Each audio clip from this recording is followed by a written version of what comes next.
Ora Breguela, nabash ng bongga dahil sa pagsusuot ng uniform. Nag-viral ang post ni Ora Breguela sa social media matapos niyang ipakita ang kanyang school uniform. Sa isang video na ibinahagi sa Instagram, makikita si Ora na nag-aara habang suot ang kanyang pambabaeng uniforme. Ang kanyang video ay tila nagpapakita ng kasiyahan at pagmamalaki sa kanyang suot, na umani ng iba't ibang reaksyon mula sa mga netizens. Sa isa pang post, makikita siyang nakasuot ng ID lace na may nakasulat na University of the East, na nagpatunay na siya ay kasalukuyang nag-aaral. Ang kanyang mga post ay hindi lamang nagbigay diin sa kanyang fashion statement kundi pati na rin sa kanyang commitment sa edukasyon, na siyang sentro ng kanyang mensahe. Subalit, hindi lahat ng reaksyon ay positibo. May ilang netizens na nagtaas ng kilay sa kanyang pagsusuot ng pambabaeng uniforme. Ang ilan sa kanila ay nagtanong kung bakit siya nagdadala ng ganitong uri ng uniforme,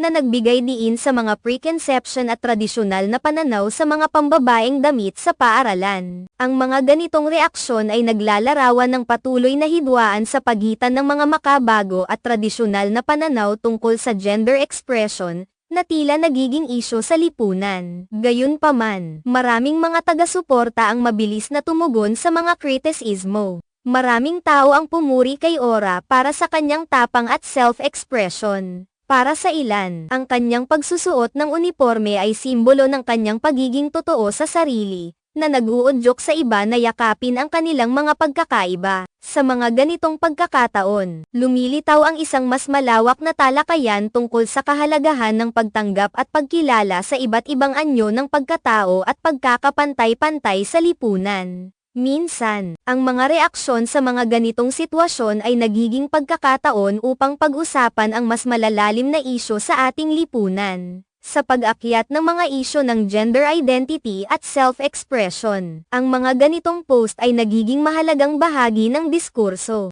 Nakakatulong ito upang maipakita ang mga hamon na hinaharap ng mga indibidwal na nais ipahayag ang kanilang sarili sa isang mundo na kadalasang puno ng mga pamantayan at inaasahan. Kaya naman, ang pag-flex ni Ora sa kanyang school uniform ay hindi lamang isang simpleng pagpapakita ng kanyang estilo kundi isang mahalagang pahayag tungkol sa kanyang pagkatao. Sa kabila ng mga negatibong reaksyon, patuloy siyang nagbigay inspirasyon sa marami. Ang kanyang karanasan ay nagpapaalala sa atin na ang bawat tao ay may karapatang ipahayag ang kanilang sarili, anuman ang kasuotan o estilo na kanilang piliin. Sa mga ganitong pagkakataon, mahalagang talakayin ang responsibilidad ng bawat isa sa ating mga opinyon at reaksyon. Sa halip na husgahan ang mga tao sa kanilang mga desisyon, mas mainam na tayo ay maging bukas sa pag-unawa sa kanilang pinagdadaanan.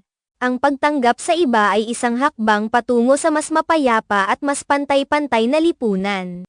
Ang mga reaksyon sa post ni Ora ay nagsilbing paalala na ang mundo ay puno ng iba't ibang pananaw at opinyon.